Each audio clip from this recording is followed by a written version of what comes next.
சிம்பிளா, ஈஸியா 6 வகையான ஸ்வீட் பார்க்க போறோம். அது மட்டும் இல்லாம, இது வந்து பார்த்தீங்க அப்டின்னா, ராம நவமிக்கு ரொம்ப ரொம்ப சூப்பரா இருக்கும். ஹோலி, அது மட்டும் இல்லாம தீபாவளி, பொங்கல், சங்கராந்தி எல்லாத்துக்குமே இத செய்யலாம். முதல்ல முந்திரி கேக்லேருந்து ஆரம்பிச்சு, கொரமெல்லஸ் எப்படி பண்றதுன்னு பார்க்கலாம். அதுக்கப்புறம் பன்னீர் ஜாமுன், ரொம்ப ரொம்ப சாஃப்ட்டா.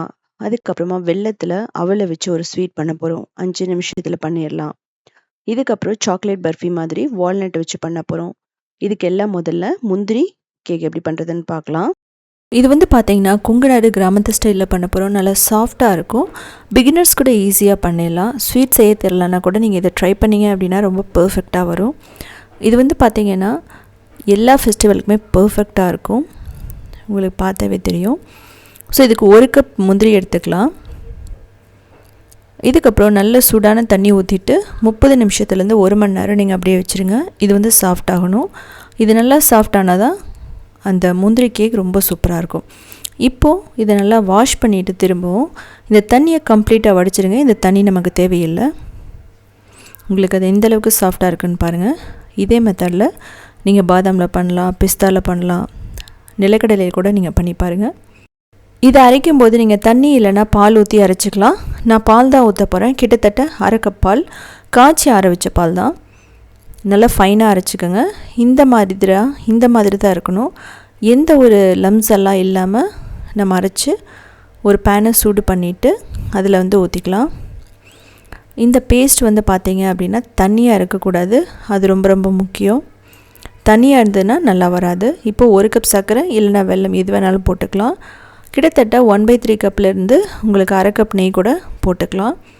இதுக்கப்புறமா நீங்கள் லோ மீடியம் ஃப்ளேமில் வச்சுட்டு சுகர் எல்லாம் கரைஞ்சி கிட்டத்தட்ட ஒரு டோ மாதிரி நமக்கு வரும். அந்த அளவுக்கு நம்ம என்ன பண்ணணும்னா கை விடாமல் கிளறிக்கிட்டே இருக்கணும். அப்பப்போ நீங்கள் கீழே அடிப்பிடிக்காமல் பார்த்துக்கணும் நம்ம. ஸோ பாருங்கள், இப்போ சுகர் எல்லாம் நல்லா கரைஞ்சிடுச்சு. இதில் வந்து பார்த்தீங்கன்னா ஒரு கம்பி பதம், அரை கம்பி பதம் அதெல்லாம் எதுவுமே இல்லை. எல்லாமே ஒன்றா போட்டு தான் பண்ணுவோம். நான் உங்களுக்கு சொன்ன மாதிரி வெல்லமாக இருந்தாலுமே வெல்ல பவுடர் இருக்கும். இல்லைனா வெல்லத்தை நீங்கள் என்ன பண்ணுங்கன்னா துருவி வச்சுக்கோங்க. அதை இதில் போட்டுட்டு இதே மாதிரி கிட்டத்தட்ட 25 நிமிஷத்துலேருந்து 30 நிமிஷம் ஆகும். இது வந்து பேன்லேருந்து ஒட்டாமல் வர்றதுக்கு. இன்கேஸ் உங்களுக்கு ஒட்டுற மாதிரி இருந்ததுன்னா extra 1 table spoon 2 table spoon நெய் போட்டுக்கலாம். கீழே அடிப்பிடிக்கிற மாதிரி இருந்ததுன்னா நீங்கள் அடிக்கனமான பாத்திரமோ நான்ஸ்டிக்கோ எடுத்துக்கோங்க. ஃப்ளேவருக்கு ஏலக்காய் போட்டிருக்கேன். இதில் வந்து பார்த்தீங்க அப்படின்னா வனிலா எசன்ஸ் கூட நீங்கள் போடலாம் பிடிக்கும்னா. இப்போ பேனில் ஒட்டாமல் வந்துட்டுருக்கு. ஆனால் இந்த ஸ்டேஜில் எடுத்து போட்டோம் அப்படின்னா அது ஒன்றும் சேராது. இன்னும் நமக்கு டைம் ஆகும். அதாவது இன்னொரு 10 மினிட்ஸ் ஆகும்னு வைங்க. இது வந்து எல்லாம் ஒன்றா சேர்ந்ததாக நான் சொன்ன மாதிரி ஒரு மாவு, சப்பாத்தி மாவெல்லாம் நம்ம பண்ணுவோம். அந்த அளவுக்கு நமக்கு ஓரளவுக்கு திக்காக வரும். இப்போ பாருங்கள், சுருண்டு வந்துட்டுருக்கு. இந்த ஸ்டேஜில் கடையில் அப்படின்னா கொஞ்சம் கலர் ஆட் பண்ணுவாங்க. ஆனால் கலர் ஆட் பண்ணுறது உங்களோட இஷ்டம்தான். இது கரெக்டாக வந்துருச்சு அப்படின்னு சொல்லிவிட்டு நீங்கள் பார்க்குறதுக்கு கொஞ்சம் ஈரக்கையிலையோ இல்லை நெய் தடவிட்டோ இந்த மிக்சரை லைட்டாக எடுத்து உருட்டி பாருங்கள். இது நல்லா ஒட்டாமல் வந்துச்சு அப்படின்னா பர்ஃபெக்டாக கேக் வந்து செட் ஆகிடும். ஸோ அப்படி இல்லைங்கும்போது அது ரன்னியாக அப்படியே நம்ம ட்ரேயில் போட்டாலும் சொதன்னு ஹல்வா மாதிரி இருக்கும். இப்போ பாருங்கள், எனக்கு பர்ஃபெக்டாக வந்துடுச்சு. நல்லா சாஃப்டான உருண்டை மாதிரி வந்துடுச்சு. இந்த ஸ்டேஜில் நம்ம அடுப்பை ஆஃப் பண்ணிடலாம். உங்களுக்கு பார்த்தாவே தெரியும், நம்ம கஜு கட்லிக்கு மாதிரியே நமக்கு வந்துடுச்செல்லாம் மாவு. இப்போது ட்ரேவை வந்து நம்ம ரெடி பண்ணிவிட்டு முந்திரி கேக் இதில் போட்டுடலாம். ஈவனாக இமீடியட்டாக ஸ்ப்ரெட் பண்ணி விட்டுருங்க. இந்த ட்ரேவை வந்து இன்ஸ்டண்ட்டாக எப்படி ரெடி பண்ணுறதுன்னு சொல்லிவிட்டு நான் இந்த வீடியோவில் எண்டில் சொல்லியிருக்கேன். இது மாதிரி பட்டர் ஷீட் வந்து ஈஸியாக போடுறதுக்கு. ஸோ அதை வந்து நீங்கள் வீடியோட கடைசியில் பார்த்துக்கோங்க. ஸோ நல்லா ஈவனாக ஸ்ப்ரெட் பண்ணிட்டீங்க அப்படின்னா பார்க்குறதுக்கு ரொம்ப நல்லாயிருக்கும், ஷைனிங்காகவும் இருக்கும். கிட்டத்தட்ட 30 நிமிஷத்துலேருந்து 1 மணி நேரம் அப்படியே விட்டுருங்க. நல்லா செட் ஆகிடும். ஒரு சில டைமில் பதம் கொஞ்சம் தப்புச்சுன்னா ஒரு 2 மணி நேரம் ஆகும், அவ்வளோதான். இப்போ பாருங்கள், எனக்கு 30 நிமிஷத்துலேயே பர்ஃபெக்டாக ரெடி ஆகிடுச்சு. நம்ம பட்டர் ஷீட் போட்டுக்கிறதுனால எல்லாமே ஈஸியாக டீமோல்ட் பண்ண முடியும். அப்படி இல்லைன்னா கூட உங்களுக்கு பட்டர் ஷீட் இல்லைன்னா ஒன்றும் கவலைப்பட வேணாம், நெய் தடவிக்கங்க. ஒரு ட்ரேலையோ இல்லை ஒரு பிளேட்லேயோ இதில் வேணாலும் ஒரு தட்டில் கூட நீங்கள் வந்து தடவிட்டு இதை வந்து போட்டுக்கலாம். ஸோ நான் கட் பண்ணி உங்களுக்கு காமிச்சிருக்கேன் எந்த அளவுக்கு சாஃப்டாக இருக்குன்ட்டு. இந்த முந்திரி கேக்கில் எல்லாத்துக்கும் தப்பாகிற ஒரு விஷயம், 2 விஷயம். ஒன்று, அந்த டோ ஃபார்ம் ஆகிறதுக்கு முன்னாடியே எடுத்துட்டிங்க அப்படின்னா ஹல்வா மாதிரி இருக்கும். செகண்டு, ஓவராக குக் பண்ணிங்கன்னா ரொம்ப ஹார்ட் ஆகிடும். ஸோ அதனால் நீங்கள் பர்ஃபெக்டான ஸ்டேஜ்னு ஒன்று கண்டுபிடிக்கணும். அதுக்கு என்னென்னா, அது ரொம்ப பெரிய விஷயம் இல்லை. அந்த மாவு ஒன்றா சேர்ந்து நமக்கு ஒரு சப்பாத்தி மாவோட கொஞ்சம் சாஃப்டாக வரணும், அவ்வளோதான். அந்த ட்ரிக்கை மட்டும் நீங்கள் கண்டுபிடிச்சிட்டிங்கன்னா இது ரொம்ப பர்ஃபெக்டாக வந்துடும். ஸோ எல்லாத்தையும் ஒன்றா போட்டு மிக்ஸ் பண்ணுறது தான். ஸோ பாருங்கள் எந்த அளவுக்கு சாஃப்டாக இருக்குன்ட்டு. நம்ம மைசூர் பாக் எப்படி சாப்பிடுமோ அதே டேஸ்ட்டில் இருக்கும். கிட்டத்தட்ட 1 வீக் வரைக்குமே நீங்கள் வெளியே வச்சுட்டு சாப்பிட்லாம், கெட்டு போகாது. ஸோ இப்போ உங்களுக்கு எடுத்து காட்டுறேன் பாருங்கள் எந்த அளவுக்கு சூப்பராக இருக்குன்னு சொல்லிட்டு. ஸோ சைடில் பார்த்தீங்கன்னா தெரியும் நமக்கு அந்த மைசூர் பாக் மாதிரியே இருக்கும். ஸோ இதுக்கு மேலே வந்து பார்த்திங்க அப்படின்னா நமக்கு கார்னிஷ்காக நான் பிஸ்தா வச்சுருக்கேன். இதெல்லாமே ஆப்ஷனல் தான். இந்த மாதிரி இருந்தால் மட்டும்தான் ரொம்ப டேஸ்ட்டாகவும் சூப்பராகவும் இருக்கும். ஸோ இதில் வந்து பார்த்திங்க அப்படின்னா நிறைய வெரைட்டி இருக்குது. நீங்கள் வந்து இதோட பிஸ்தாவும் போட்டு பண்ணலாம், பாதாம் போட்டு பண்ணலாம், நிலக்கடலை கூட நீங்கள் போட்டு பண்ணலாம். ஸோ இதுக்கப்புறம் பட்டர் ஷீட் எப்படி ஈஸியாக வந்து நம்ம ட்ரேயில் செட் பண்ணுறதுன்னு நான் காமிக்க போகிறேன். ஸோ இதே மாதிரி நீங்கள் கட் பண்ணிங்க அப்படின்னா ஈஸியாக நம்ம உள்ளே செட் ஆகிடும். அதுக்கப்புறம் கொஞ்சம் நெய் தடவிட்டு அந்த பட்டர் ஷீட்டை வச்சிங்கன்னா ஈஸியாக ஒட்டிடும். இது பிகினர்ஸ்க்கு ரொம்ப பர்ஃபெக்டாக இருக்கும். இது பர்ஃபிக்கு மட்டும் இல்லை, கேக்குக்கும் சூப்பராக இருக்கும். இந்த முந்திரி கேக் வந்து பார்த்தீங்க அப்படின்னா கஜ்ஜு கொட்லியை விட கொஞ்சம் வித்தியாசமாக இருக்கும். சாஃப்டாக இருக்கும், நமக்கு கேக் மாதிரியே இருக்கும். அது மட்டும் இல்லாமல் கொஞ்சம் திக்காக இருக்கும். இது வந்து பிகினர்ஸ்லேருந்து எல்லாருமே ஈஸியாக பண்ணிடலாம். இதுக்கப்புறம் ரொம்ப யூனிக்கான பன்னீர் ஜாமுன் பர்ஃபெக்டாக எப்படி பண்ணுறதுன்னு பார்க்கலாம். ரொம்ப டேஸ்ட். சிம்பிளான ஈஸியான பன்னீர் ஜாமுன் நம்ம வீட்லேயே எப்படி பண்ணுறதுன்னு பார்க்கலாம். கடைகளில் பார்த்தீங்கன்னா விலை அதிகமாக இருக்கும். அது மட்டும் இல்லாமல் நம்ம நினச்ச உடனே சாப்பிட முடியாது. இது குழந்தைகளுக்கு ஈவினிங் ஸ்நாக்ஸாக கொடுக்கலாம். சங்கராந்தி, பொங்கல், தீபாவளி, ஹோலி எல்லா பண்டிகைகளுக்குமே வந்து நம்ம இது இன்ஸ்டண்ட்டாக செஞ்சு சாப்பிட்லாம். நமக்கு பால் மட்டும் இருந்தால் போதும். எந்த அளவுக்கு சாஃப்டாக இருக்குது பாருங்கள். இது வந்து பார்த்திங்க அப்படின்னா சுகர் சிரப்பில் போடும்போது டிசால்வ் ஆகாமல் எப்படி பர்ஃபெக்டாக சாஃப்டாக பண்ணுறதுன்னு பார்க்கலாம். முதல்ல 1 லிட்டர் பால் எடுத்துக்கலாம். நான் செய்கிறது வந்து பார்த்திங்கன்னா சின்ன குவான்டிட்டியில் தான் செய்ய போகிறேன். இப்போது நம்ம என்ன பண்ணணும் அப்படின்னா அடிப்பிடிக்காமல் ஃபஸ்ட்டு மிக்ஸ் பண்ணுங்கள். இது நல்லா கொதித்து வரும்போது நம்ம லெமன் ஜூஸ் போடுவோம், இல்லைன்னா வினிகர். முதல் வந்து பாயிண்ட் என்ன அப்படின்னா நம்ம பன்னீர் பண்ணணும். நீங்கள் முதல்ல லெமன் ஜூஸ் ஊற்றும் போதே அந்த பன்னீரெல்லாம் வந்து தனியாக வரும், உங்களுக்கு பார்த்தா தெரியும். இதுக்கப்புறம் எக்ஸ்ட்ரா லெமன் ஜூஸையும் ஊற்றிடலாம். 1/2 லிட்டருக்கு 1/2 லெமன், அதே மாதிரி 1 லிட்டருக்கு 1 லெமன் தேவைப்படும். லெமன் ஃப்ளேவர் இல்லைன்னா நீங்கள் வினிகர், தயிர் கூட போட்டுக்கலாம். கொஞ்சம் நல்லா மீடியம் டு ஹையில் வச்சு நீங்கள் வந்து கொதிக்க வைங்க. இப்போ தனியாக வந்துடுச்சு. இதை வந்து நம்ம கம்ப்ளீட்டாக வடிச்சிடணும். இந்த ஸ்டெப்புக்கு கிட்டத்தட்ட 5 நிமிஷம் தான் ஆகும். பால் கொதிக்கிற டைம் தான் நமக்கு. இப்போ ஒரு காட்டன் கிளாத்தில் போட்டுட்டு நல்லா அந்த வேவ் வாட்டர், அதாவது அந்த தண்ணியெல்லாம் வடிகட்டிடலாம். இந்த தண்ணியை நீங்கள் என்ன பண்ணலான்னா சப்பாத்தி மாவு பிசைறது கூட நம்ம யூஸ் பண்ணிக்கலாம். ஸோ இதை பேஸ் பண்ணி தான் வந்து பார்த்திங்கன்னா நார்த் இந்தியாவில் எல்லா ஸ்வீட்ஸுமே இருக்கும். நீங்கள் ரசகுல்லாவாக இருக்கட்டும், குலாப் ஜாமுனாக இருக்கட்டும், கலாக்கண்டாக இருக்கட்டும், எல்லாத்துக்குமே இந்த ப்ரொசீஜர் தான் ஸ்டார்டிங்கில் வரும். ஸோ பார்த்திங்கன்னா உங்களுக்கு பர்ஃபெக்டாக ரெடி ஆகிடுச்சு. இதில் லெமன் ஃப்ளேவர் கொஞ்சம் தான் இருக்கும், பட் கொஞ்சம் தண்ணி ஊற்றி வாஷ் பண்ணிட்டோன்னா அதுவுமே நமக்கு போயிடும். ஸோ வினிகருக்கு நீங்கள் இப்படி தான் பண்ணணும். வினிகர் ஊற்றினீங்கனாலும் இதை வாஷ் பண்ணி தான் ஆகணும். காட்டன் கிளாத் இருக்கும்போது உங்களுக்கு ரொம்ப யூஸ்ஃபுல்லாக இருக்கும். ஸோ எக்ஸ்ட்ரா வாட்டரையும் நீங்கள் பிழிஞ்சு எடுத்துருங்க. அந்த தண்ணி நமக்கு இருக்கக்கூடாது. தண்ணி இருந்துன்னா உங்களால் இந்த பன்னீர் ஜாமுன் ரெடி பண்ண முடியாது. ஸோ இதுக்கு மட்டும் கொஞ்சம் டைம் ஆகும், கிட்டத்தட்ட ஒரு 20 மினிட்ஸ். ஸோ இதெல்லாம் நான் பிழிஞ்சதுக்கப்புறமா இன்னும் எக்ஸ்ட்ரா ஏதாவது தண்ணி இருக்குதா அப்படின்னு பார்த்துட்டு நம்ம இதில் போட்டுட்டோம் அப்படின்னா இருக்கிற தண்ணியும் அப்படியே வடிஞ்சிடும். இல்லை நீங்கள் கம்ப்ளீட்டாக வடிச்சிட்டிங்கன்னா இமீடியட்டாக ஸ்டார்ட் பண்ணிடலாம் ப்ராசஸ். ப்ரெஷர் கொடுத்தீங்கன்னா லைட்டாக தண்ணி வரும் கீழே. ஸோ அதுக்கு நீங்கள் என்ன பண்ணலான்னா ஒரு 20 நிமிஷம் விட்டுருங்க. 20 நிமிஷத்துக்கு அப்புறம் பார்த்தீங்க அப்படின்னா பர்ஃபெக்டாக ரெடி ஆகிடுச்சு. உங்களுக்கு பார்த்தா தெரியும் கொஞ்சம் தண்ணி மட்டும் அதில் இருக்கும். இப்போ ஒரு பிளேட்டில் போட்டுக்கலாம். பிளேட்டில் போட்டுட்டு நல்லா சாஃப்டான டோ மாதிரி நம்ம கொண்டு வரணும். ஸோ கையில் எப்படி நீங்கள் நல்லா பசைஞ்சு விட்டுக்கணும். இதில் அந்த லம்ஸ் இருக்கக்கூடாது. நமக்கு சப்பாத்தி மாவெல்லாம் எப்படி வரும் அதை விட கொஞ்சம் சாஃப்டாக வரும். இப்படி நல்லா பிசையும் போது மட்டும்தான் உங்களுக்கு அந்த ஜாமுன் சுகர் சிரப்பில் போடும்போது டிசால்வ் ஆகாது. இப்போ கார்ன்ஃப்ளவர் 1 டீஸ்பூன், மைதா நான் போடுறதை எடுக்க மறந்துட்டேன் வீடியோவில். இதுக்கப்புறமா ரோஸ் எசன்ஸும் பிங்க் கலர் இல்லை சாஃப்ரான் ஃபுட் கலர் கூட நீங்கள் யூஸ் பண்ணிக்கலாம். கொஞ்சம் மட்டும் ஃபியூ ட்ராப்ஸ் விட்டுட்டு நல்லா மிக்ஸ் பண்ணுங்கள். ஸோ நான் சொல்லியிருந்த மாதிரி இதில் சின்ன டிப்ஸ் அண்ட் ட்ரிக்ஸ்ன்னு சொன்னால் இதுதான். கார்ன்ஃப்ளவரும் மைதா தான், ரெண்டுமே பைண்டிங் பண்ணும். நீங்கள் இன்கேஸ் தப்பாயிடுச்சுன்னா கூட உங்களுக்கு இதெல்லாம் போட்டு நம்ம மிக்ஸ் பண்ணும்போது அது டிசால்வ் ஆகாது. இதை நீங்கள் கண்டிப்பாக தெரிஞ்சு வச்சுக்கணும். ஸோ உங்களுக்கு ஃபஸ்ட் டைம் பண்ணும்போது நீங்கள் எல்லாமே ரெடி பண்ணிடுவீங்க. அதுக்கப்புறம் அந்த சுகர் சிரப்பில் போடும்போது உங்களுக்கு டிசால்வ் ஆகும். அப்போ உங்களுக்கு என்ன ஆகும்னா அதுக்கப்புறம் செய்கிற உங்களுக்கு இன்ட்ரெஸ்டே போயிடும். அதனால் இந்த 2 ஸ்டெப் மட்டும் நீங்கள் ரொம்ப ரொம்ப முக்கியம். கொஞ்சம் அந்த மாவு ரொம்ப இலக்கமாக இருக்கக்கூடாது. பைண்டிங்க்குன்னு ஒன்று வேணும். ஸோ உங்களுக்கு எக்ஸ்பர்ட் அப்படின்னா நீங்கள் இதிலேயே கூட பண்ணலாம். பன்னீர் மட்டுமே வச்சு நீங்கள் பண்ணலாம். இல்லைனா ஒரே 1 டீஸ்பூன் இல்லைனா மைதா 1 டேபிள் ஸ்பூன், அவ்வளோதான்.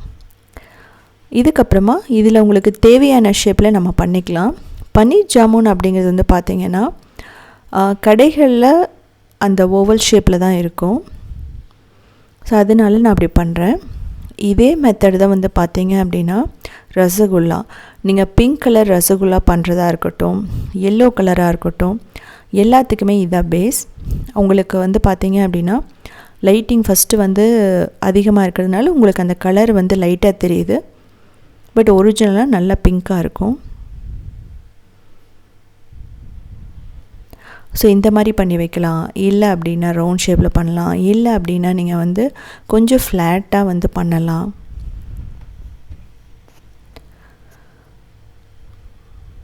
இதுலேயே நம்ம ரசமலாயும் பண்ணலாம்.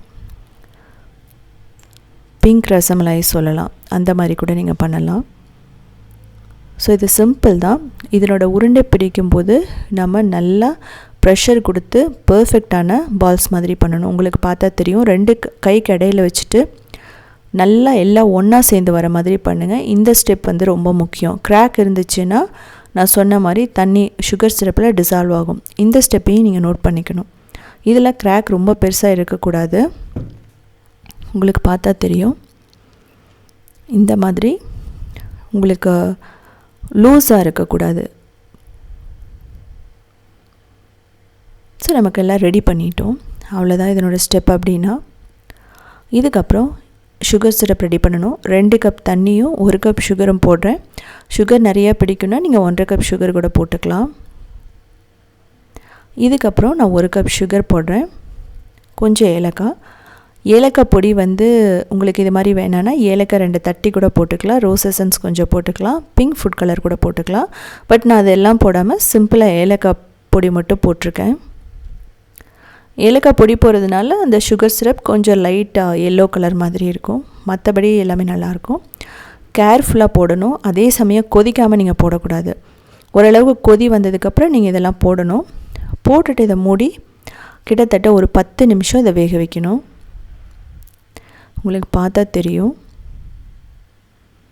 ஸோ இந்தளவுக்கு பர்ஃபெக்டாக ரெடி ஆகிட்ருக்குன்னு. இது பார்த்தீங்க அப்படின்னா நல்லா கொதிக்கும்போது இன்னும் கொஞ்சம் பெருசாகும். ஸோ இந்த டைமில் எனக்கு பவர் போனதுனால நான் கேஸ் ஸ்டவ்க்கு மாற்றிட்டேன். ஸோ நல்லா கொதிச்சிட்ருக்கு. இப்போ 5 நிமிஷத்துக்கு அப்புறம் நான் எடுத்துட்றேன். உங்களுக்கு கலர் பார்த்தா தெரியும். நல்ல பிங்க் கலர் வந்திருக்கு நமக்கு.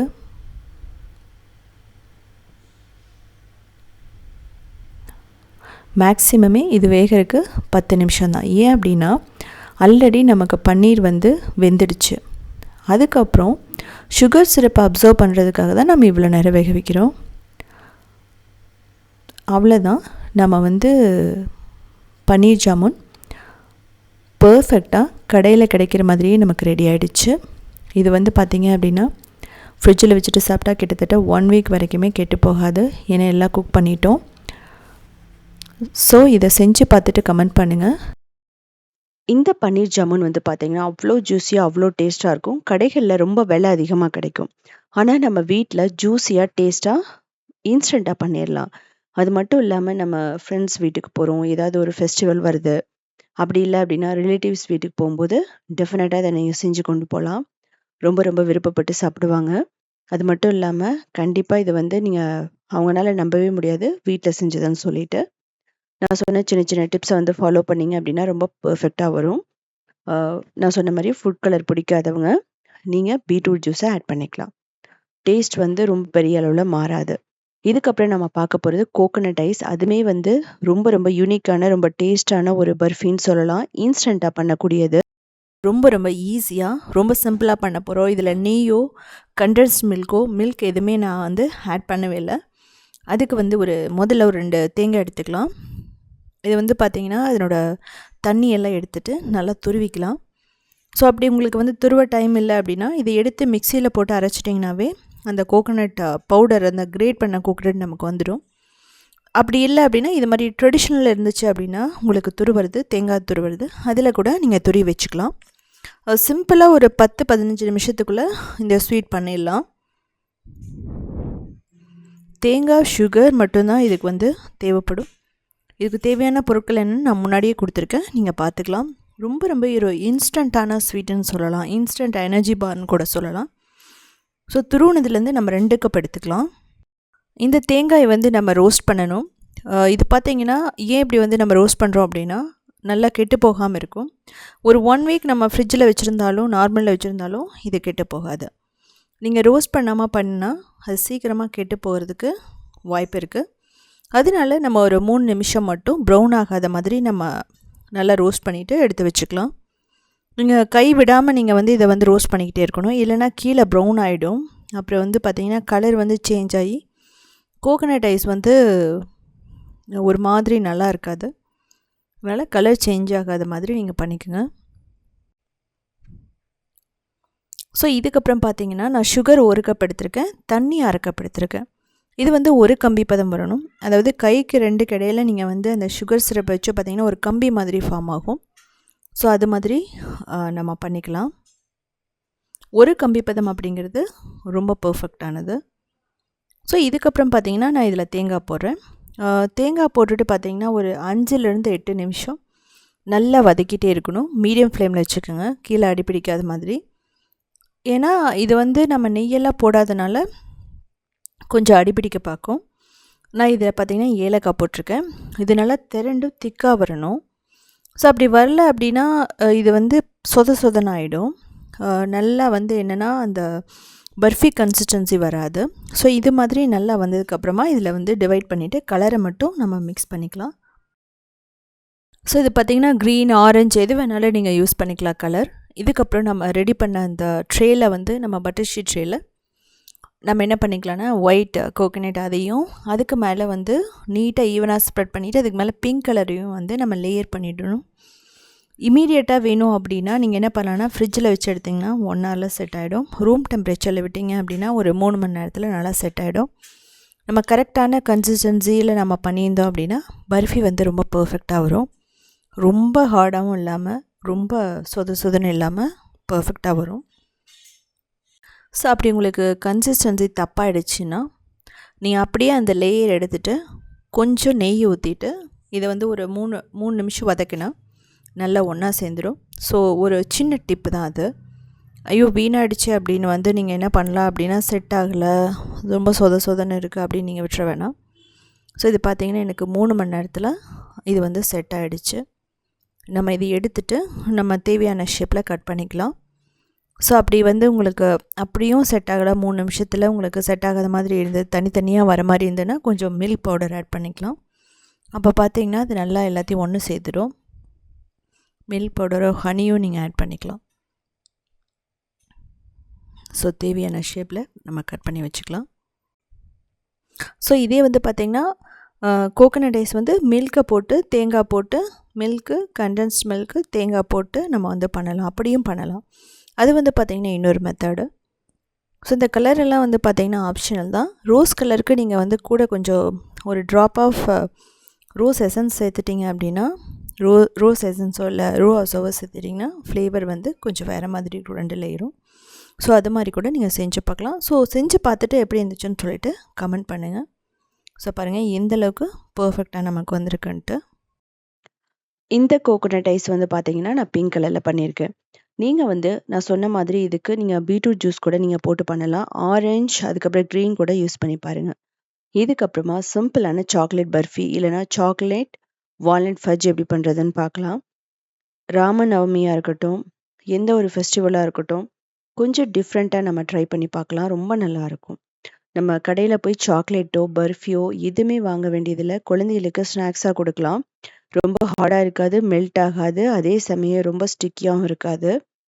ஸோ குழந்தைகளுக்கும் சரி பெரியவங்களுக்கும் சரி, டென்டல் ப்ராப்ளம் இருக்கிறவங்க, பல்லு வலி அப்படின்னு நல்லா பார்த்தீங்க அப்படின்னா இது வந்து எதுவுமே பண்ணாது, அந்தளவுக்கு சாஃப்டாக இருக்கும்.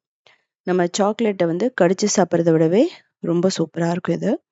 இதுக்கு முதல்ல நம்ம டார்க் சாக்லேட் இல்லை அப்படின்னா நீங்கள் மில்க் சாக்லேட் கூட எடுத்துக்கலாம், உங்களோட இஷ்டம் தான். ஸ்வீட்டாக இருக்கட்டும், பிட்டர்னஸாக இருக்கட்டும், எது வேணாலும் நீங்கள் எடுத்து இதை வந்து பண்ணலாம். இது கடைகளில் விலை ரொம்ப அதிகமாக கிடைக்கும் பேக்கரியிலலாம். ஆனால் நம்ம வீட்டில் அப்படிங்கும்போது சிம்பிளாக பண்ணிடலாம். இப்போ வால்நட் எடுத்திருக்கோம். கிட்டத்தட்ட ஒரு சின்ன கப்பில் 1 கப் எடுத்திருக்கேன். இதை வந்து நல்லா ரோஸ்ட் பண்ணுங்க. இந்த ஸ்டெப் வந்து நான் ஆப்ஷனல் தான் சொல்லுவேன். உங்கள்கிட்ட வந்து ஃப்ரெஷ்ஷாக நல்லா மொறுமொறுன்னு வால்நட் இருந்துச்சு அப்படின்னா ரோஸ்ட் பண்ணுறத நீங்கள் அவாய்ட் பண்ணிக்கலாம். இல்லை அப்படின்னா ரொம்ப நாள் வச்சுருக்கும் போது ரோஸ்ட் பண்ணிக்கலாம். இப்போது இதுக்கு ஸ்வீட் கண்டென்ஸ்டு மில்க் நான் யூஸ் பண்ணுறேன். கிட்டத்தட்ட ஒரு சின்ன கண்டெய்னர், சின்ன கேன் அளவுக்கு. இதில் கொக்கோ பவுடர் அதுக்கப்புறம் பட்டர் போடுறோம். Butter 2 tablespoon, cocoa powder 2லேருந்து 3 டேபிள் ஸ்பூன் நீங்கள் டேஸ்ட்டுக்கு ஏற்ற மாதிரி போட்டுக்கலாம். இதே அளவுகள் ட்ரை பண்ணிங்க அப்படின்னா ரொம்ப ரொம்ப பர்ஃபெக்டாக வரும். முதல்ல அந்த கட்டிகள்லாம் உடையிற மாதிரி நல்லா மிக்ஸ் பண்ணிக்கணும். நீங்கள் விஸ்க் இருந்துன்னா கூட அதில் கூட நீங்கள் மிக்ஸ் பண்ணிக்கலாம். நம்ம சூடு பண்ணும்போது ஆட்டோமேட்டிக்காகவே அது உடஞ்சிரும். இப்போ 1 கப் டார்க் சாக்லேட் வந்து நம்ம போடுறோம். நான் வந்து டார்க் சாக்லேட் ஆட் பண்ணியிருக்கேன். நீங்கள் ஒயிட் சாக்லேட்டில் பண்ணணும் அப்படின்னா கொக்கோ பவுடர் அவாய்ட் பண்ணிவிட்டு மில்க் பவுடரும் அதுக்கப்புறமா ஒயிட் காம்பவுண்ட் வந்து நீங்கள் போட்டுக்கலாம். இது நமக்கு கொஞ்சம் திக்காக வரணும். ஸோ பேனில் ஒட்டாமல் வரும்போது நம்ம எடுத்துக்கலாம். நீங்கள் மீடியம் ஃப்ளேமில் வச்சுட்டே பண்ணலாம். லோ மீடியம் ஃப்ளேமில் ரொம்ப பர்ஃபெக்டாக இருக்கும். ஹை ஃப்ளேமில் வைக்கும்போது உங்களுக்கு என்ன ஆகும் அப்படின்னா பேர்ன் ஆகிற அந்த ஸ்மெல் வரும். அப்போது நமக்கு நல்லா இருக்காது. இப்போது ரோஸ்ட் பண்ண வால்நட் போட்டுக்கலாம். நீங்கள் பாதாம், பிஸ்தா, முந்திரி, சாக்லேட் சிப்ஸ் எது வேணாலும் போட்டுக்கலாம். உங்களுக்கு பார்த்தாவே தெரியும் நல்லா பேனில் ஒட்டாமல் வந்துடுச்சு. இதுக்கு வந்து நிறையா பட்டர்லாம் நீங்கள் போடணும்னு அவசியம் இல்லை, கொஞ்சம் மட்டும் போட்டால் போதும். ஸ்வீட் கண்டென்ஸ்ட் மில்க் தான் நான் யூஸ் பண்ணியிருக்கேன். நீங்கள் நார்மல் கண்டென்ஸ்ட் மில்க் எடுத்தீங்க அப்படின்னா ஸ்வீட் இல்லாதது எக்ஸ்ட்ரா நீங்கள் பவுடர் சுகர் வந்து போடுற மாதிரி வரும். இப்போ உங்களுக்கு பார்த்தா தெரியும் நல்லா திக்காகிடுச்சு. இதை வந்து ஒரு ட்ரேயில் போட்டுட்டு நம்ம ஃப்ரிட்ஜில் வச்சிடலாம். ஒரு கிட்டத்தட்ட 2 மணி நேரத்தில் நமக்கு நல்லா செட் ஆகிடும். இது வந்து நீங்கள் கேட்கலாம், வெளியே எடுத்தால் வந்து மெல்ட் ஆகுமான்னு. டெஃபினட்டாக மெல்ட் ஆகாது. ஏன்னா இதை நல்லா குக் பண்ணிட்டோம். குக் பண்ணதுக்கப்புறமா அது மெல்ட் ஆகிறதுக்கு சான்ஸே இல்லை. அது வந்து ஃபஜ்ஜி ஆகிடும். ஃபஜ்ஜினா ரொம்ப ரொம்ப மெத்துன்னு ஆகிடும் சாஃப்டாக. அப்போ வந்து அது மெல்ட்டே ஆகாது. ஈவனாக ஸ்ப்ரெட் பண்ணி விட்டுறலாம். நம்ம ஃபெஸ்டிவல் அப்படிங்கும்போது நம்ம ஃபஜ்ஜெல்லாம் பண்ண மாட்டோம். ஆனால் இது வந்து ஃபஜ்ஜு, சாக்லேட் இல்லை பர்ஃபின் கூட நீங்கள் வச்சுக்கலாம். நம்ம 2 மணி நேரத்துக்கு அப்புறம் பாருங்கள், அப்படியே ஒட்டாமல் பர்ஃபெக்டாக ரெடி ஆகிடுச்சு. தேவையான ஷேப்பில் கட் பண்ணிக்கலாம். இப்போ குழந்தைகள் ஸ்கூலுக்கு வந்து போகிறாங்க அப்படிங்கும்போது நமக்கு தேவைப்படும் ஸ்நாக்ஸ் ஏதாவது நம்ம கொடுத்து விடும்போது. வால்நட் அப்படிங்கிறது வந்து பார்த்தீங்க அப்படின்னா அவங்க தனியாக சாப்பிடவே மாட்டாங்க எப்போவுமே. அதனால நம்ம இது மாதிரி இதில் போட்டு கொடுத்தோம் அப்படின்னா பர்ஃபெக்டாக சாப்பிடுவாங்க. இதே மெத்தடில் உங்களுக்கு பார்த்தாவே தெரியும் அவ்வளோ டேஸ்ட்டாக இருக்கும். இதே மெத்தடில் நான் கப் கேக்கும் போட்டிருக்கேன். கேக்கும் இருக்கு. ஸோ நீங்க போய் பார்த்து தெரிஞ்சுக்கலாம். அதே சமயம் உங்களுக்கு கட் பண்ணும்போது ஈஸியா இருக்கும். இன்கேஸ் உங்களுக்கு கட் பண்ண வந்து ரொம்ப டைட்டா இருக்கிற மாரி ஃபீல் ஆச்சுன்னா, அப்படி இருக்காது. நீங்க கத்திய சூடு பண்ணிட்டு கூட நீங்க கட் பண்ணலாம். கிட்டத்தட்ட 1 வாரம் வரைக்குமே கெட்டு போகாது. நீங்க கிறிஸ்மஸ்க்கு நீங்க பண்ணலாம். நியூ இயர்க்கு பண்ணலாம். தீபாவளிக்கு பண்ணலாம். ரொம்ப ரொம்ப சூப்பரா இருக்கும். ஹெல்தியானது கூட. நம்ம ஃப்ரீசர்லலாம் வச்சுட்டோம் அப்படின்னா 1 மந்த் வரைக்குமே கெட்டு போகாது. இதுக்கப்புறம் நம்ம பார்க்க போறது அவலையும் வெல்லத்தையும் வச்சு ஒரு இன்ஸ்டன்ட்டான 5 மினிட்ஸ்ல பண்ணக்கூடிய ஒரு ஸ்வீட்டுன்னு சொல்லலாம். 5 நிமிஷத்தில் பண்ணிடலாம். குழந்தைகளுக்கு வந்து பார்த்தீங்கன்னா ஒரு இன்ஸ்டண்ட்டான ஒரு ஸ்நாக்ஸ்ன்னு சொல்லலாம். பிரேக்ஃபாஸ்ட்டாகவும் டின்னராகவும் எடுத்துக்கலாம். இதுக்கு 1 டேபிள் ஸ்பூன் நெய் போட்டுட்டு 1/2 கப் அவல் போட்டுக்கலாம். அதை போட்டுட்டு ஒரு 2 நிமிஷம் நீங்கள் நல்லா ரோஸ்ட் பண்ணலாம். 1லேருந்து 2 நிமிஷம் அப்படி ரோஸ்ட் பண்ணிங்கன்னா தான் அதில் ஒரு நல்ல ஒரு கிறிஸ்பினஸ் கிடைக்கும். இதுலேயே அது நல்லா வெந்துடும். இப்போ பால் ஒரு 1/2 கப் ஊற்றலாம். பால் பிடிக்காதவங்க தேங்காய் பால், ஆல்மண்ட் மில்க் இது வேணாலும் நீங்கள் போட்டுக்கலாம். இது நல்லா பால் அப்சர்வ் பண்ணிக்கும். அதுக்கப்புறம் தேங்காய் ஒரு 1/2 கப் போட்டுக்கலாம். ஃப்ரெஷ்ஷான தேங்காய் ஒரு நல்ல ஃப்ளேவரையும் டேஸ்ட்டையும் கொடுக்கும். இதுக்கப்புறம் வெல்லம் 1/2 கப் போட்டுக்கலாம். அதுக்கப்புறம் ஏலக்காய் பொடி ஃப்ளேவருக்காக போட்டுக்கலாம். ஸோ இதையும் நல்லா நீங்கள் மிக்ஸ் பண்ணுங்கள். வெல்லம் உருகி அந்த அவலோடு சேர்ந்து நல்லா வேகும். அந்த அவல் பார்த்திங்க அப்படின்னா அந்த வெல்லத்தோட ஸ்வீட்னஸை அப்சர்வ் பண்ணிக்கும். அவ்வளோதான். இதுக்கு பெருசாக எதுவும் தேவையில்லை. கொஞ்சம் நட்ஸ் வந்து போட்டுடலாம். பாதாம், பிஸ்தா, முந்திரி, திராட்சை கூட நீங்கள் போட்டுக்கலாம். அப்படியே வந்து நம்ம என்ன பண்ணலான்னா இன்ஸ்டண்ட்டாக குழந்தைகளுக்கு கொடுக்கலாம் ஈவினிங் வரும்போது. ஸோ இது வந்து பார்த்திங்க அப்படின்னா கிருஷ்ண ஜெயந்தி, அதுக்கப்புறம் விநாயகர் சதுர்த்தி, தமிழ் நியூ இயர் எல்லாத்துக்குமே நீங்கள் செய்யலாம். எல்லா ஃபெஸ்டிவலுக்குமே இன்ஸ்டண்ட்டாக நம்ம செஞ்சு கொடுக்கலாம். ஸோ இதில் நீங்கள் வந்து பாதாம், முந்திரி, பிஸ்தா, டேட்ஸ் கூட ஆட் பண்ணிக்கலாம். குழந்தைகளுக்கு ஈவினிங் ஸ்கூல் விட்டு வரும்போது ஒரு இன்ஸ்டன்ட் எனர்ஜி ஸ்நாக்ஸ்ன்னு சொல்லலாம். இதுக்கப்புறம் நம்ம பார்க்க போகிறது கோவா ஸ்பெஷல் ஒரு ரொம்ப ரொம்ப டேஸ்டான ஒரு ஸ்நாக்ஸ்ன்னு வந்து பார்த்தீங்க அப்படின்னா ஃப்ளவர் பட்டோட ஷேப்பில் இருக்கும். இது வந்து 1 மாதம் வரைக்குமே கெட்டு போகாது. ஸ்வீட் செய்ய தெரியாதவங்க கூட ஈஸியாக அதை பண்ணிடலாம். இது வந்து பார்த்தீங்க அப்படின்னா கிட்டத்தட்ட 1 மாதம் வரைக்குமே கெட்டு போகாது. இதுக்கு ஒரு 1/4 கப் சுகர் எடுத்துகிட்டு நல்லா அரைச்சிக்கணும். சுகர் பிடிக்காதவங்க வெல்லம் எடுத்துக்கலாம். மைதா 1 கப் எடுத்துக்கலாம். அதுக்கப்புறமா சிரோட்டி ரவை ஒரு 1/4 கப் எடுத்துக்கலாம். ஏலக்காய் 1 டீஸ்பூன். அதுக்கப்புறம் நெய் வந்து ஒரு 2 டேபிள் ஸ்பூன் போட்டுக்கலாம். நெய் இல்லைனா ஆயில் எது வேணாலும் நீங்கள் போட்டுக்கலாம். உப்பு கொஞ்சம். முதல்ல நல்லா மிக்ஸ் பண்ணுங்கள். நீங்கள் சூடான நெய்யும் ஊற்றலாம். சூடான ஆயில் கூட இதில் ஊற்றி மிக்ஸ் பண்ணிக்கலாம். மைதா பிடிக்காதவங்க கோதுமை மாவு யூஸ் பண்ணிக்கோங்க. இப்போது அரைச்சி வச்ச சுகர் போட்டுக்கலாம். அதையும் போட்டு நல்லா மிக்ஸ் பண்ணதுக்கப்புறமா நம்ம இதில் தேங்காய் பால் இல்லைன்னா நார்மல் பாலோ இல்லை தண்ணியும் ஊற்றி கூட செமி சாஃப்ட் டோ மாதிரி கொண்டு வரணும். அதாவது ரொம்ப ஹார்டாகவும் இருக்கக்கூடாது, ரொம்ப சாஃப்டாகவும் இருக்கக்கூடாது. அது மாதிரி நல்ல ஒரு மாவு பிசைஞ்சு நீங்கள் எடுத்துக்கணும். சப்பாத்தி மாவோட கொஞ்சம் மட்டும் டைட்டாக இருந்தால் போதும். இதில் வந்து பார்த்தீங்க அப்படின்னா கிராஜுவலாக தான் நீங்கள் ஆட் பண்ணணும். அது பாலாக இருக்கட்டும், தண்ணியாக இருக்கட்டும். ஒரு சில இடத்துல இல்லை எக்கு போடுறாங்க. பிடிச்சவங்க எக்கை பீட் பண்ணி ஊற்றிக்கலாம். இதெல்லாம் வந்து மாவு பிசையும் போது தண்ணி ஊற்றுறதுக்கு முன்னாடியே பண்ணிவிடுங்க.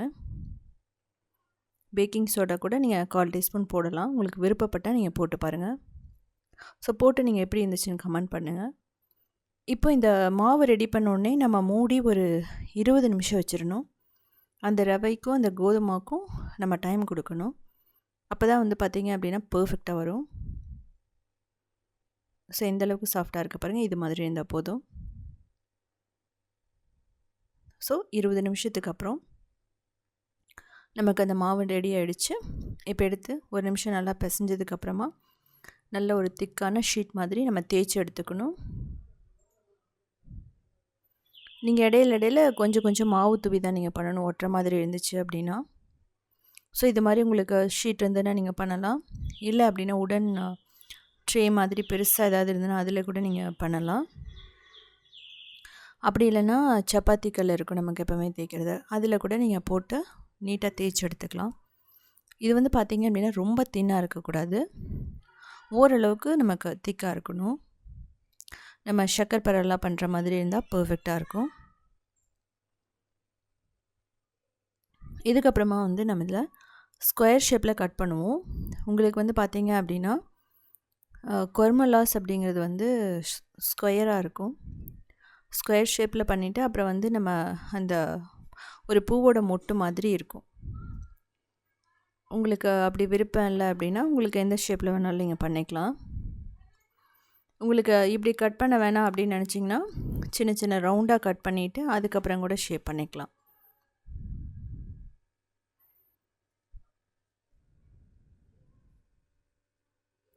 நான் சொன்ன மாதிரி கோதுமை, ரவை, அதுக்கப்புறம் வெல்லம் இதெல்லாமே வந்து நம்ம சொன்ன அளவுலேயே நீங்கள் பண்ணிங்க அப்படின்னா ரொம்ப பர்ஃபெக்டாக இருக்கும். நீங்கள் அதை பேக் பண்ணணும்னு ஆசைப்பட்டால் ஏர் ஃப்ரையர்லேயும் பண்ணலாம், இல்லை அப்படின்னா நீங்கள் அவன் ஓடிஜி எதில் வேணாலும் பண்ணலாம். ஆனால் அப்படியெல்லாம் பேக் பண்ணும்போது நீங்கள் பேக்கிங் பவுடர் போட்டால் தான் பர்ஃபெக்டாக இருக்கும். இது வந்து மேக்ஸிமம் டீப் ஃப்ரை தான் பண்ணுவாங்க. பிடிக்காதவங்களுக்கு அது மாதிரி ஆப்ஷன் நீங்கள் யூஸ் பண்ணிக்கலாம். இது வந்து நீங்கள் ஷாலோ ஃப்ரை கூட பண்ணிக்கலாம்.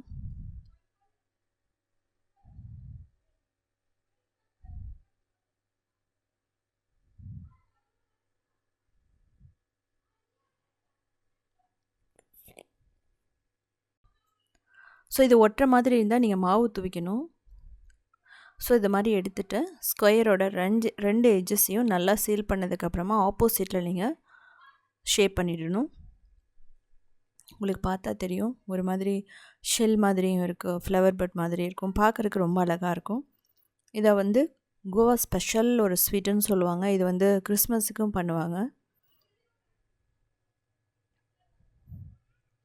ஸோ முதல்ல எல்லாத்தையும் ரெடி பண்ணி வச்சுட்டு அதுக்கப்புறம் ஆயிலில் ஃப்ரை பண்ணிக்கலாம். ஸோ உங்களுக்கு இதில் கலராக வேணும் அப்படின்னா அட்ராக்டிவாக நீங்கள் பீட்ரூட் ஜூஸ் அது மாதிரி கூட நீங்கள் மிக்ஸ் பண்ணிக்கோங்க. ஸோ அதுவுமே வந்து கலர்ஃபுல்லாக இருக்கும் குழந்தைகளுக்கு பார்க்கும்போது. உங்களுக்கு வந்து நான் ஓரளவுக்கு சின்னதாக தான் பண்ணியிருக்கேன். உங்களுக்கு பிடிச்சது அப்படின்னா கொஞ்சம் நீளமாக பெருசாக கூட நீங்கள் பண்ணலாம். அதே மாதிரி ஆயிலில் ஃப்ரை பண்ணுறதுன்னு வந்து பார்த்திங்க அப்படின்னா இது எல்லாமே வந்து லோ ஃப்ளேமில் தான் பண்ணணும். நம்ம எப்போவுமே சுகரெல்லாம் ஆட் பண்ணும்போது சுகர், கோதுமை மாவு அதெல்லாம் இருக்கும்போது நம்ம ஆயிலில் ஃப்ரை பண்ணும்போது லோ ஃப்ளேமில் பண்ணிங்க அப்படின்னா சீக்கிரம் ப்ரௌனும் ஆகாது, அதே சமயம் நல்லா கிறிஸ்பியாக மொறுமொறுன்னு ரெடி ஆகிடும்.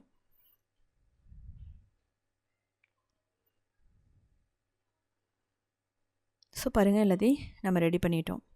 லைட்டாக மாவு தோணிங்கன்னா ஒட்டாமல் வந்துடும். அதுக்கப்புறம் நல்லா சூடான எண்ணெயில் போட்டு லோ மீடியம் ஃப்ளேமில் வச்சுட்டு கிறிஸ்பியாக கோல்டன் ப்ரௌன் வர வரைக்கும் நம்ம ஃப்ரை பண்ணி எடுக்கணும். ஸோ நீங்கள் ஆயிலில் போட்டோடனே நல்லா அப்படியே உப்பி பெருசாக வருது பாருங்கள். முதல்ல போட்ட உடனே நீங்கள் வந்து கரண்டியில் போட்டு திருப்பக்கூடாது, அது கொஞ்சம் செட் ஆகும் ஆயிலில், அதனோட ஷேப் வந்து மாறிடும் நீங்கள் கரண்டியை போட்டு மிக்ஸ் பண்ணும்போது. ஸோ ஒரு 2 நிமிஷம் விட்டுருங்க. அதுக்கப்புறமா நீங்கள் என்ன பண்ணலாம் அப்படின்னா லைட்டாக மிக்ஸ் பண்ணிவிட்டு ஃப்ரை பண்ணி எடுத்துடலாம், எல்லாம் ஈக்குவலாக வர மாதிரி. ஸோ பாருங்கள், நல்ல கோல்டன் ப்ரௌன் வந்துட்டுருக்கு. அதே சமயம் ரொம்ப தீஞ்சு போக விட்டுற வேணாம். இது வந்து பார்த்திங்கன்னா ஓரளவுக்கு அந்த கலர் வந்து குறைவாக தான் இருக்கும், ஆனாலும் டேஸ்ட் வந்து ரொம்ப நல்லாயிருக்கும். ஸோ இந்த ஸ்டேஜில் வந்து பார்த்திங்கன்னா நல்லா கிறிஸ்பியாக நமக்கு ரெடி ஆகிடுச்சு. இப்போ எடுத்துடலாம். இது மேலே நீங்கள் பவுடர் சுகர் தூவலாம், அது வந்து ஆப்ஷனல் தான். ரொம்ப நாள் வச்சுருந்தீங்கன்னா பவுடர் சுகர் தூவ வேணாம், அப்படியே வச்சுருங்க.